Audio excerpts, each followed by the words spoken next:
Bismillahirrahmanirrahim. Assalamualaikum warahmatullahi wabarakatuh. Alhamdulillah, salatu wassalamu ala rasulillah wa ala alihi wa ashabihi wa man tabi'ahum bi ihsanin ila yaumiddin wa ba'd. Kita lanjutkan dari program Tadarus Muamalah dan Ekonomi Syariah. Kita sudah sampai di surat Al-Baqarah ayat yang ke-168. Allah Subhanahu wa taala berfirman, A'udzubillahi minasyaitonirrajim. Bismillahirrahmanirrahim. Ya ayyuhan nas kulu mimma fil ardi halalan thayyiba wa la tattabi'u khutuwatis syaitan innahu lakum aduwwum mubin.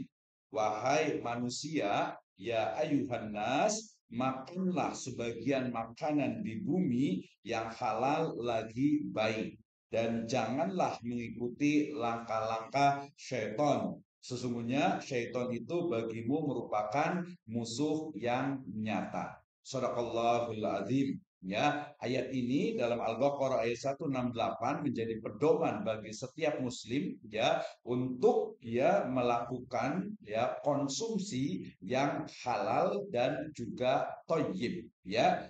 Di sini Allah Subhanahu wa taala berfirman, ya ayyuhan nas, wahai manusia, wahai sekalian manusia. Ya, sejatinya ini bukan hanya untuk orang beriman, untuk orang muslim saja, tetapi untuk semua manusia. Kenapa? Nanti karena salah satu dari hikmah ya makanan yang halal dan thayyib itu adalah bermanfaat ya untuk manusia itu sendiri dan menghilangkan segala kemudorotan.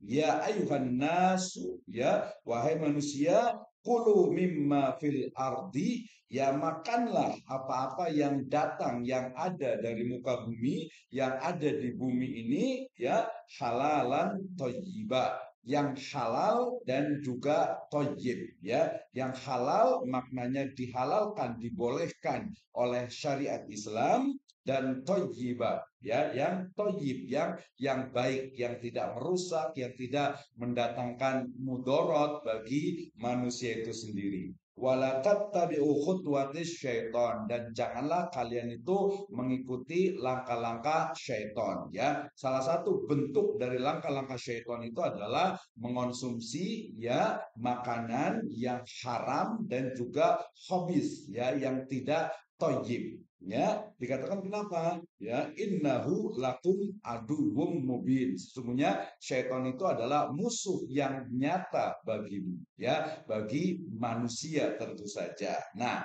merujuk kepada ayat ini adalah ayat yang sangat agung terkait dengan bagaimana etika, bagaimana aturan, bagaimana syariah konsumsi di dalam Islam, yaitu bahwa konsumsi di dalam Islam mesti ya harus yang halal dan thayyib ya. Kenapa ada dua?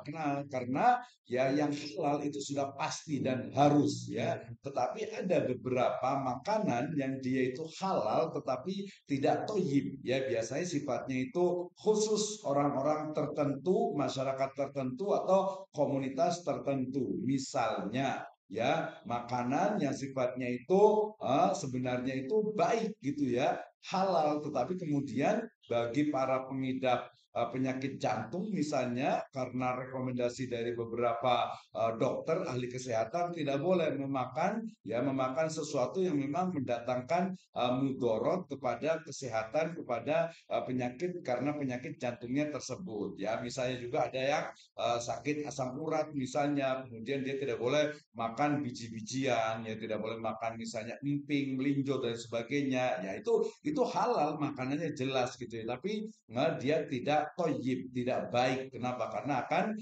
justru mendatangkan mudorot bagi orang yang memakannya itu ya. Jadi harus halal dan toyib ya. Kemudian kita tidak boleh mengikuti langkah-langkah syaiton ya. Salah satu dari langkah-langkahnya itu adalah mengonsumsi, memakan ya makanan-makanan yang kotor ya, yang haram, yang merusak tubuh ya. Misalnya kalau makanan dari kalangan jin itu ada tulang gitu ya, ada kotoran ya, apa kotoran hewan gitu ya, dan makan makanan yang memang tidak lazim untuk manusia. Sedangkan manusia diberikan aturan, diberikan syariat untuk memakan hanya makanan yang halal dan thayyib. Nah, kemudian kita bisa luaskan dari makna halal dan toyib ini tentu saja segala sesuatu yang dikonsumsi karena kulu di situ jelas juga washrobu ya, kulu washrobu ya, makan dan minumlah ya, walaupun teks ayat di sini adalah kulu ya, makanlah ya, maka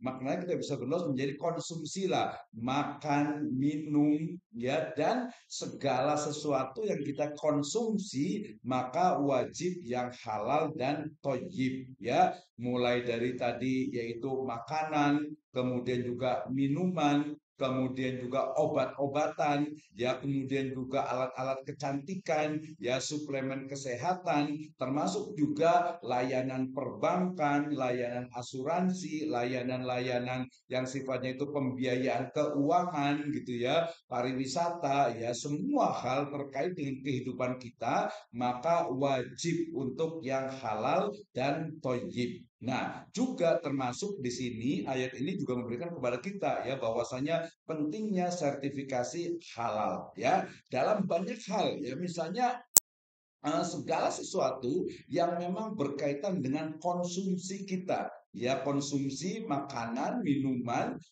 lifestyle kita ya, misalnya kulkas. Kenapa kulkas itu dia harus ada sertifikasi halal ya, karena kulkas itu bersentuhan langsung dengan makanan ya yang kita konsumsi. Kemudian juga wajan, kemudian juga rice cooker misalnya gitu ya, kemudian juga mesin cuci gitu ya, pakaian yang kita pakai ya, kemudian juga pariwisata misalnya gitu, itu juga harus harus halal. Keuangan kita juga, finance kita itu juga harus halal. Nah, terkait dengan halal dan toyib ini jelas sekali Allah Subhanahu Wa Taala ya melalui lisan Kanjeng Nabi Muhammad SAW, beliau berkata bahwasanya innallaha toyib la yakbalu illa toyib. Allah Subhanahu Wa Taala itu maha toyib ya, maha baik, maka tidak menerima kecuali yang baik. Dan bahaya dari makanan yang tidak halal dan toyib ini sangat menyeramkan sekali ya. Kenapa? Dan ini dikatakan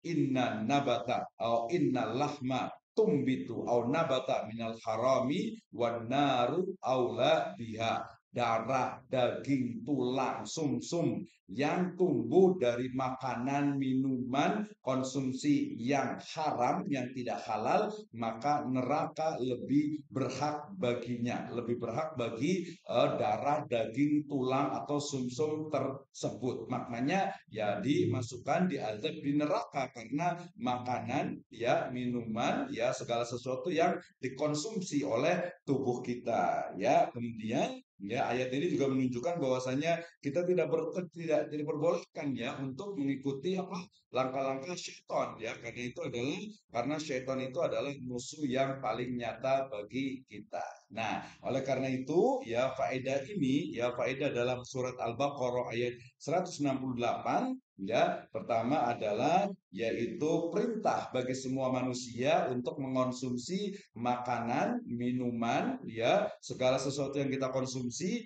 yang halal dan thayyib. Ya, itu yang pertama. Yang kedua adalah larangan untuk mengikuti langkah-langkah syaitan. Salah satunya adalah dengan mengonsumsi ya, langkah syaitan itu adalah mengonsumsi ya makanan minuman yang haram. Kita tidak diperbolehkan gitu ya. Jadi kita mengharap yang haram itu tidak boleh. Langkah syaitan itu ya mereka mengonsumsi yang haram. Kita tidak diperbolehkan. Innahu lakum adukum mubin. Yang ketiga adalah syaitan dan bala tentaranya itu adalah musuh yang nyata bagi manusia. Mudah-mudahan Allah Subhanahu wa taala memberikan hidayah kepada kita sehingga kita akan mampu mengonsumsi makanan-makanan yang halal, yang thayyib, dan terhindar dari ya godaan langkah-langkah syaitan, karena syaitan itu adalah musuh yang nyata bagi kita. Wallahu a'lam bishawab. Assalamualaikum warahmatullahi wabarakatuh.